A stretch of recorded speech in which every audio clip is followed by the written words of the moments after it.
We've just heard a stirring speech from the 46th President of the United States, Joe Biden, calling for the United States of America to once again send out a message of hope, of democracy, and most importantly, of unity.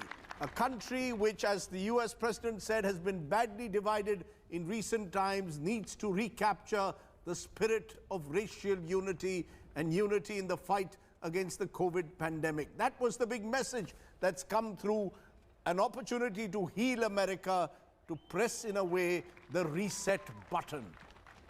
Joining me now, Irfan Nooruddin, Director, South Asia Center, Atlantic Council, Washington, D.C. In the studios, Raj Chengappa, our Managing Editor of the India Today Group, Editorial Director of the India Today Group. Also joining us is Geeta Mohan, who's our correspondent, who's tracking all the events in the Ministry of External Affairs and Foreign Affairs, our diplomatic editor. Appreciate all of you joining us. First reactions, Raj, from you to what you heard. Was that the message of a unified America above all else after the divides of the recent past? You know, Rajdeep, while watching the swearing in, just about 2 weeks ago, we saw the insurrection happening, and to see these scenes there, clearly he outlined the priority, which is going to be domestic in many senses. You know, apart from the unity cry, there is the pandemic that he has to deal with, the economy that he has to focus on, and the racial divide that he talked about that needs to be done. So his hands are full in many senses. He did talk of international relations, where he talked that we will re-engage and repair our alliances. And where in that India fits, we need to analyze and see where how it plays out in the future. But overall, you could sense that he wanted to heal America, as you rightly said. And that is going to be his priority. We've seen how divided America is. It's astonishing what had happened in the last 2 weeks. And I think he didn't de-emphasize that. One thought he would sort of say, let's get beyond it. He was hitting at reality as it was. We'll come back to what it means to India in a moment, but let's just focus for a moment on that big message from Joe Biden of a United States of America. Irfan Nooruddin, your sense therefore, this cry, this appeal for racial unity above all else, racial justice that the US President spoke about, will it echo across a divided country? Do you believe that it's America is really going to have to walk the talk before we can actually believe that that spirit of racial unity will go beyond just what Joe Biden said today? Yeah, I mean, there's so much to be done to make that aspiration a reality. And Joe Biden and Kamala Harris are not naive. They know the America that they are now leading. Look, I mean, the spirit of racial unity is an aspiration. It has been an aspiration for 100 years. It has been, but it has never been a reality of America. It is, we keep talking about the divided America as if it's a new thing. It isn't. Whites and blacks in America have been divided and live in different worlds and have for a very, very long time.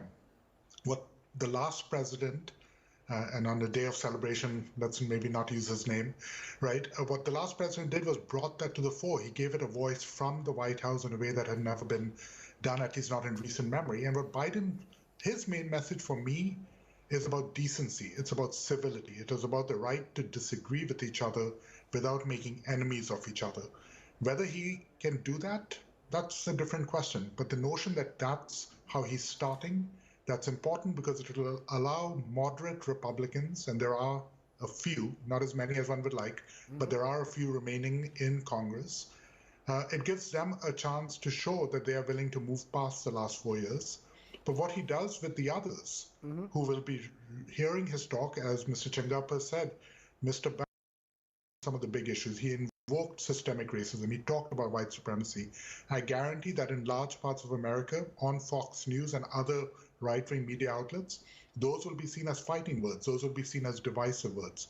So the challenges are real, but Biden and Harris have put together a crack team. There are professionals going to be running many of the administration right now. And so there's hope that at least America will be better governed, even if it's not united. A very quick word, though, from you also on what was an emotional moment for many people. Kamala Harris the first African-American, Indian-American vice president, as well as the first woman vice president. For you as a first-generation immigrant to the United States, this must be a very special moment for Indian Americans to have Kamala Harris there as vice president. That's a tremendous moment. I mean, I'm the father of an 11-year-old girl, so for me, maybe more than anything, Rajdeep, a first woman vice president is an incredible accomplishment among the many accomplishments that Kamala Harris brings. And yes, it is, I think, a representation of what America aspires to be. I mean, yesterday, Secretary of State Pompeo, in one of his last tweets, said multiculturalism is not what America is. What a shocking statement from America's Secretary of State yesterday. Today, the first African-American, Indian-American woman elected, the second Catholic elected to the presidency, a man with a stutter elected to the presidency, succeeding a man who made fun of people with disabilities. So the symbolism of who has now come to the White House and to the vice presidency cannot be stronger. And yes, as an immigrant to America and as the father of a young girl, a tremendously powerful day to see Kamala Harris become the vice president of this country. Geeta Mohan, how is South Bloc seeing the new Biden Harris presidency? Do they see this as a new chapter in a way, just as America is scripting a new chapter? Does India also hope to script a new chapter, or will it be much more of continuity? At the end of the day, just a year ago, the government spoke of Ab Ki Baar Trump Sarkar. Now they've got to deal with Biden Sarkar.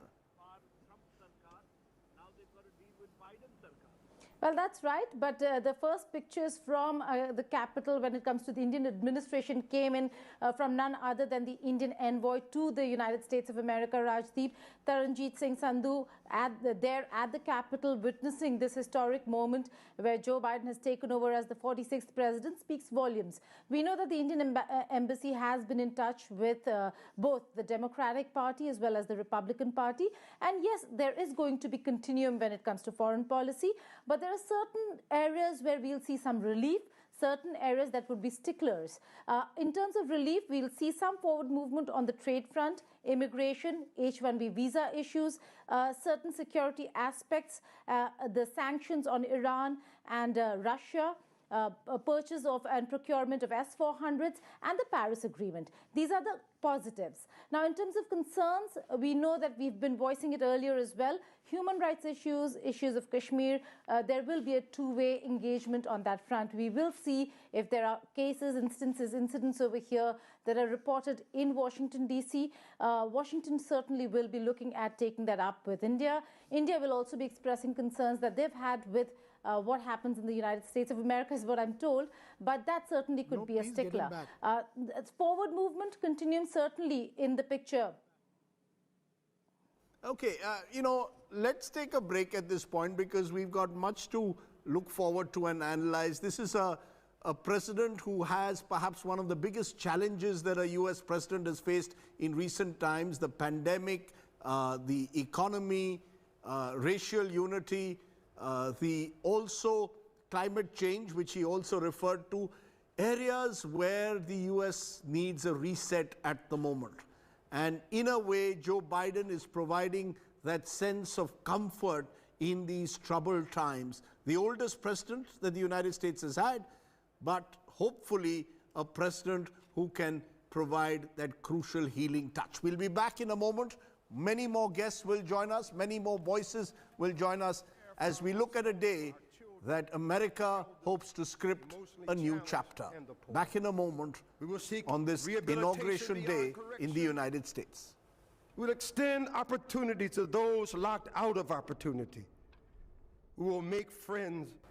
Welcome back to our special coverage of the U.S. presidential inauguration day. America has its 46th president and also its oldest in Joe Biden. But a new era begins. The Biden-Harris era is what we are calling it. A day of several landmarks, because you also have, importantly, the first American, African American and Indian American origin Vice President and the first woman Vice President of the United States. Before we come to our guests, just let's listen in to Joe Biden, who made a passionate appeal for America to come together as a united force. He said this was a moment where politics must not see each other as adversaries, but in a way, find a way to disagree but not remain enemies. And that spirit of reconciliation is what Joe Biden hopes will take America forward in the face of challenges. Listen in to the 46th President of the United States. To restore the soul and secure the future of America requires so much more than words. It requires the most elusive of all things in a democracy: unity. Unity. In another January, on New Year's Day in 1863, Abraham Lincoln signed the Emancipation Proclamation. When he put pen to paper, the president said, and I quote, "If my name ever goes down into history, it'll be for this act, and my whole soul is in it." My whole soul is in it. Today, on this January day, my whole soul is in this, bringing America together, uniting our people, uniting our nation. And I ask every American to join me in this cause. For the ages, America has been tested anew, and America has risen to the challenge. Today, we celebrate the triumph not of a candidate, but of a cause, the cause of democracy. The people, the will of the people has been heard, and the will of the people has been heeded. We've learned again that democracy is precious, democracy is fragile, and at this hour, my friends, democracy has prevailed.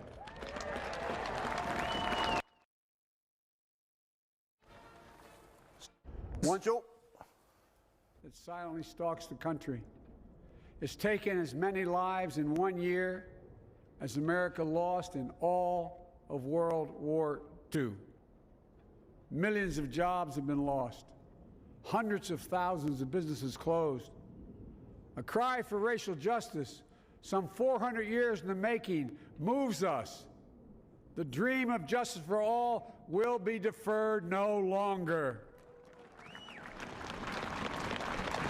A cry for survival comes from the planet itself, a cry that can't be any more desperate or any more clear. And now, a rise of political extremism, white supremacy, domestic terrorism that we must confront and we will defeat. This is a great nation. We are good people. And over the centuries, through storm and strife, in peace and in war, we've come so far, but we still have far to go. We'll press forward with speed and urgency, for we have much to do in this winter of peril and significant possibilities. Much to repair, much to restore, much to heal, much to build, and much to gain. Let's get a sense from all our guests of what this speech means and what the Biden-Harris era really means for the United States and indeed for the world, including India. K.C. Singh, former Secretary, Ministry of External Affairs with us. Sadanand Dhume, Fellow at the American Enterprise Institute with us. Michael Kugelman, Deputy Director at the Asia Program and South Asia Senior Associate at the Wilson Center from Washington, D.C. with us. Raj Chengappa and Geeta Mohan, my colleagues, are still with us. Thanks all very much. Let's get in first reactions from all of you. Michael Kugelman, your first reaction to what you heard from the new U.S. President. Is this a call for reconciliation above all else? Yes, that's exactly what it was. It was a stirring, inspirational speech that essentially dared the country to come together to confront these multiple once-in-a-generation crises that America faces right now. And, you know, really from the earliest points of Biden's presidential campaign, he had emphasized this one theme of unity and reconciliation at a moment when it's never been more important. And that's what he followed through on. And so really his inaugural speech was a reflection of that. And, you know, he was what I was struck by is that it was, he had a lot of humility in the speech. I mean, he underscored that it's not going to be easy what has to be done. But, you know, I think that he was trying to tap into his own very personal beliefs in reaching across the political aisle, working with those that you may not agree with, and the importance of getting that done. And, you know, on a very personal note, you know, the story of Biden himself is so fascinating and really quite tragic. I mean, this is someone who lost his first wife in a deadly car crash. This is someone who lost a son not too long ago. And this is someone who suffered through a number of political defeats, presidential campaigns, and so on. So, you know, it's a remarkable story for the country, but it really is a remarkable story for Joe Biden as a person. So really, I think for me, the one word that stands out about the speech that we heard just now was inspirational, and it actually gives one hope that we can get through this incredibly difficult time that, at least in my lifetime, this country has not faced anything like it before. Inspirational, yes, but Sadanand Dhume, do you also believe that amidst the idealism that sort of shone through, the challenges are enormous, and one wonders whether Joe Biden is the right man at the right place to provide that kind of healing touch that America so desperately needs? Well, Rajdeep, it's clear that at least he is trying. I personally did not find this speech particularly inspirational. I thought he said the right things. I don't think anybody should sort of, you know, can fault the sentiment. But, you know, he strikes me as a political figure. He strikes me as a transitional figure. Mm-hmm. And we are, you know, we're beginning to recover from 4 years of the Trump era. We don't know what the future holds. But I don't think that the political forces that gave us Trump have been exhausted. So in that sense, you know, Biden will be welcomed as a return to politics as usual. I'm looking forward to a little bit of boredom after the last 4 years. But it also seems to me that it's very unlikely that he is going to be a political figure who really puts his stamp on the country's politics, partly because of his age, partly because I think he ran as a conciliator. He did get a very clear mandate, but there are 75 million people who voted for Trump. Mm-hmm. So what we're seeing is a deeply divided society, and I think that the politics is going to remain, in a sense, in turmoil in the years ahead. But you have a president, at least, who confronted those issues of a divided America head-on in his very first speech, in a way, K.C. Singh, but also thereby indicated, and Raj Chengappa made this point, that his primary concerns are domestic. The problems that America faces, both with the pandemic, the economy, and indeed a divided society, are so overwhelming that he's not going to look at the world as much as he's first going to look at getting America together again, which could be a very long and tortuous process. Casey? Rajdeep, I don't think it's either or, because the world, how they're going to deal with the world was handled by Blinken yesterday, his Secretary of State designate, who made his deposition. So he put forth the thing there, but even Blinken said that what really concerns us is the epidemic, restoring the alliances, and climate change. And then he went on to China and so on and so forth. But I think it's a very good speech given by President Biden. He realizes that unless the healing process starts, because remember, President Trump has left, former President Trump has left, he was not there at the inauguration. While parting from the Air Force Andrews base, he said, "We shall see you soon." So therefore, there is always the danger that he will keep on pouring oil on all those subjects and inciting the people the way he did 2 weeks ago when the mob overran the Capitol. So President Biden is sending a message that there is this ghost of Trump which is lingering, that has to be put to rest, and the way to put it to rest is by starting a healing process, by talking to the very people who are not listening to you, where lies are listened to, QAnon is all completely myth-making. A bulk of the people who voted for Trump don't even believe he lost. Now, how do you deal? So he realizes that US needs to get the leadership back, global leadership, but you cannot get it back unless you first heal at home. You cannot have a divided nation and then go and resume your leadership. So they'll be doing both the things. But the speech today was 95% domestic healing. Sure. With once or twice, he did come out and said, we will heal, and the message seemed to be for China and Russia, and we will we'll come and counter you, but we will do a healing. So don't say, because, don't exult that because there are divisions, so US is weaker. We will lead by example. It'll be the example, it'll be the power of example, not the example of power. Yes, that was one of the many one-liners that he had. And in a way, it's perhaps a lesson even for us. I've just seen Mr. P. Chidambaram tweeting, suggesting that look at the message of diversity and pluralism which America is sending out and the need for reconciliation. We are also a polarized society, and there you have the US president saying you can disagree, but it doesn't mean you've got to become enemies. The raging fire of politics cannot burn us all. It was one of the one-liners that we had from the US president. Do you see that as a challenge in a way? After the Trump presidency, he also spoke, Raj, about manipulation of facts and referred to fake news. These are problems which democracies across the world are facing increasingly. Is Mr. Biden, in a way, trying to send out a message to that extent, not just to America, but to the world, that we've got to be far more united to take on, let's say, climate change and these crises that concern us all? Well, or the pandemic.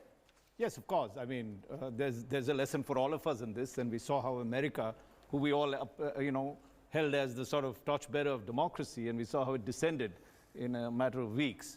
And that's a lesson for all of us to learn. And we've seen how divided America is. I mean, given the fact that Trump won close to 47% of the vote, 74 million votes versus what Biden got, 80 million votes. So we can clearly see the divide in America, and that's why he, in his inaugural speech, he addressed that divide that's there. No, because Raj, listen to what Chidambaram has tweeted. Yeah. I hope all our political leaders are watching the swearing in as President of the United States, 78-year-old Joe Biden, who's pledging to unite a divided nation and restore its soul. Sure. I think the need for inclusion is vital for any country, particularly India, and when it comes to our minorities, and we've seen the problems that we've had in recent times. So that's something that we would have to deal with, okay? But while we're dealing with, Biden, of course, has huge problems that he has to deal with, and what is of our interest is how is he going to look at a couple of things. One is, I think, China.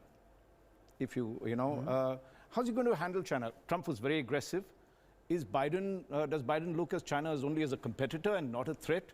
How will that determine his dealing with it? And given our stance with China and what's happening on our borders, how's that going to impact our dealing with China? There are issues that we need to look at in terms of how we're dealing with Russia. And will, for instance, America has threatened us with sanctions as we buy their anti-aircraft missiles, the S-400. Now, is he going to lift a CATSA and say, all right, we can do this one-time waiver? That will make a change in relations. He needs India as much as we do USA, in the sense that when he talks of climate change, India is a very vital part of it. And if you look at China as well, and that's going to determine the way he handles China. If climate is going to be his biggest priority, then China has to be brought into it.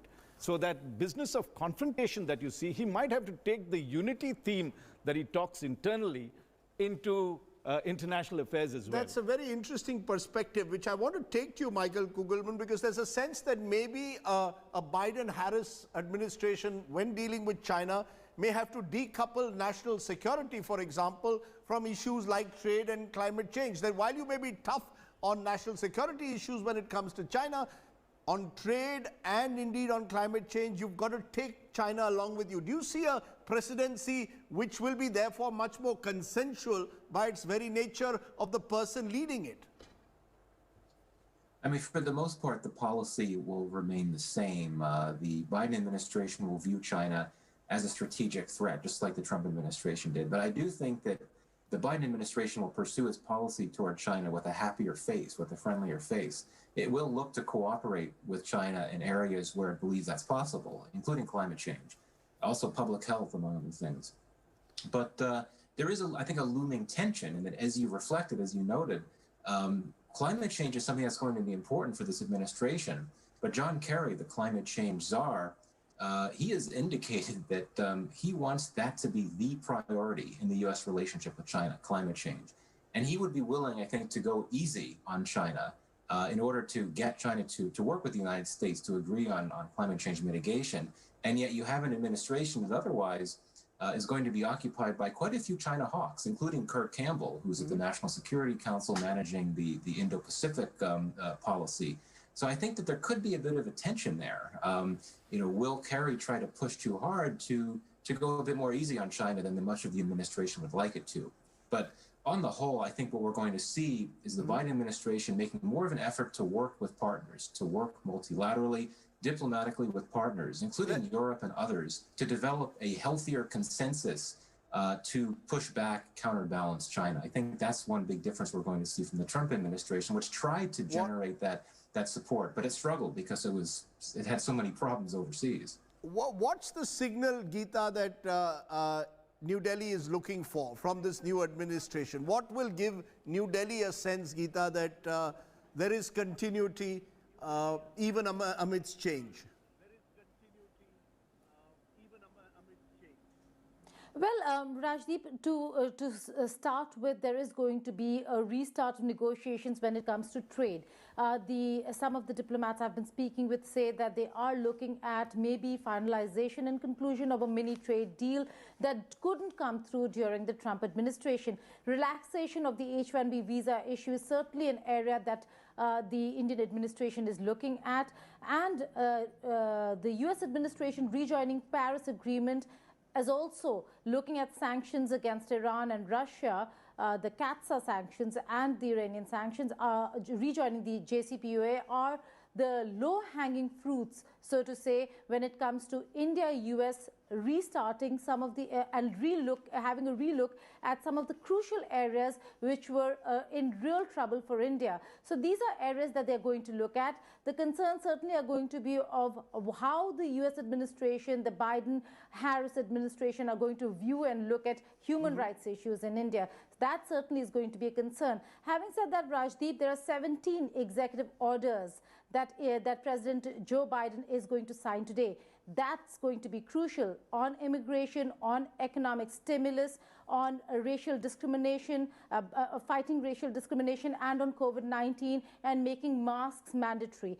These are issues, that's work being done on day one by the Biden administration. So it's not just about the speech that he made, it's about what he's going to put to paper just in moments from now. What for you, Sadanand Dhume, will define this Biden presidency? You seem to suggest that he was a transitional figure in a way. Most believe he will be a single-term president. He would be 82 in 2024. But what for you would be the defining element of a Biden-Harris presidency? I think the most important thing is actually just a return to a kind of normalcy. That we have someone who is a who doesn't tweet at midnight. He doesn't, and if he does tweet, his Twitter feed is going to be pretty boring, which I think is a good thing for. I think a president should have a boring Twitter feed, and I think his will be reliably boring. His administration is staffed by professionals. He will have a steady hand. He is not someone who, he himself is a centrist. And so I think that is very welcome. I think it's going to be welcome both in the U.S., at least among people who are not Trump supporters, and in the world at large. I want to quickly add on, to what this means for India. I think at this point, Rajdeep, we shouldn't necessarily be looking for fresh signals of reassurance every time the U.S. gets a new president. It's been well over 20 years, and we've seen a bipartisan consensus. Republican presidents and Democratic presidents have come and gone, and there's been a bipartisan consensus that India matters to the United States. Sure, but there are, but even with the bipartisan consensus, there have been ticklish issues. Kashmir has been a ticklish issue, particularly with Democratic administrations in the past. What is to say that this administration won't be any different when it comes to maybe looking at how India sees the Kashmir Valley? do you believe that that bipartisan consensus is such that these prickly issues will be kept aside? So that's a fair point. No, I do think that, in fact, what we've seen over the past year and a half or so is a slight fraying at the edges of that bipartisan consensus in Congress. Some of the particularly contentious issues that policies that the Modi government has pursued, specifically the citizenship law, the abrogation of Article 370 in Kashmir, they have come in for fierce criticism from the progressive wing of the Democratic Party, and I don't expect that to change. And it's certainly true that many people in Washington view the apparent rejection of India's own traditions of pluralism by the Modi government with a certain amount of alarm. However, they are going to have to balance that with more traditional U.S. security concerns dictated essentially by the rise of China. So I think it's a balancing act, but on the whole, I would imagine that the security concerns are going to have primacy. It's not as though human rights will not be an issue. I just don't think it'll be the driving force or the driving issue. And we're not going to see something like, what some of us remember in the early 90s, the Robin Rifle era. I don't see anything like that coming back, if that's the question. In a way, therefore, KC Singh, you were part of the Robin Rafale era. You were around in the ministry during the Robin Rafale era. I'm not going back to that, but what I wanted to understand from you was that there was a sense that the Modi government had placed a lot of equity in President Trump. Ab ki baar Trump Sarkar. Now it's, as it's turned out, ab ki baar Biden Sarkar. Do you see that at all? The personal chemistry that Prime Minister Modi had with the US President being recaptured and reignited with Joe Biden? You see, Raj, the personal chemistry matters if the president is highly autocratic, if it's a highly centralized way of decision making, which is what Trump had. He was firing his secretaries of state. The secretaries of state didn't matter. I think this is a different kind of presidency. And this is not necessarily bad, because Ronald Reagan had a very light touch where he used to delegate a lot. And he managed to achieve a lot. So therefore, let's look at his nominees. Blinken deposed yesterday. He's the Secretary of State designate. The Defense Secretary deposed yesterday, General Flynn, I think. And what they said is very important. Now, on China, what Blinken's worked very closely with Biden for many, many years. He was with him when he was vice president. He was with him when he was chairing the Foreign Affairs Committee of the Senate. Now, on China, he said, we agree with Trump that China is a very serious problem, but we don't agree with the methodology used. So therefore, they're going to tweak the way they deal with China, use different pressure points. It doesn't mean it's going to be an entirely new policy, but it's going to be a smarter, different policy. Now, their defense secretary said, when asked about Afghanistan and Pakistan, repeated some of the old language about Pakistan, that Pakistan is critical to dealing with Afghanistan. And therefore, Pakistan's getting more wiggle room than it had with Trump. So some of these things will change. Then again, Trump, before leaving, has literally poisoned the well as far as they are concerned, increased the sanctions on Iran, stepped up the relationship with Taiwan. So many of those things will be difficult to roll back, or you'll have to roll them back slowly, because if you roll them back too fast, then you'll be attacked by Trump or Trump's surrogates. So it's a very complex thing, but I think it's going to be policy run by experts, run by the secretaries, and so on and so forth, and we better get used to dealing with it. So none of the theater, it won't be theater as what you're saying is a much more institutionalized foreign policy regime rather than an individual-centric foreign policy, and that will make a huge difference. I'm going to leave this broadcast today with special images that are coming in from a village in Tamil Nadu. I want to thank all my guests at this moment for their reactions to what they've heard today. But Raj, that really is a special moment when we had Kamala Harris being sworn in. The fact is, it's a remarkable story, particularly that of her mother who went to California all those years ago. Do you see that? There are those who say at the end of the day, Kamala has a tenuous connection now with India. She's far more American than she's Indian. Is that something that India will work on, the Kamala Harris connection? Well, I mean, apart from the emotion of seeing her there and a fantastic immigration story that she represents for America, I think we have to be careful on two fronts. One, not to expect too much of her in terms of the fact that she has an Indian origin, that she would support us. I think the loyalty test will be quite enormous on her, not to show a bias towards India. So sometimes they're more loyal to the king than to India in that sense. The second thing is I think people will watch her closely. She's actually work in progress. And she can be the president of America, but she needs to work on it. I mean, given the fact that Biden, as you said earlier, is a one-term president, she is in line, if she wants to be, to contest 4 years later. So it's a huge opportunity in a way for her to sort of be seen as presidential. Absolutely. As a future president. But she has got a lot to learn. I mean, given the fact that Biden was, before he became president, was almost 25 years in the Senate, had been through various and was a vice president for 8 years. Was vice president. So she has to pick up a lot. She's highly intelligent from what we can see. A great opportunity for her and for India, of course, in many ways. Okay, let me leave you with my one-liner as we go to those images. Washington is Sundar today. And I'm not referring to the young cricket star. I'm just referring to the air that Washington will breathe, which will hopefully be less polluted, far more democratic, far more hopeful. Those are images from Kamala's village in Tamil Nadu as she took oath as the first female vice president of the United States.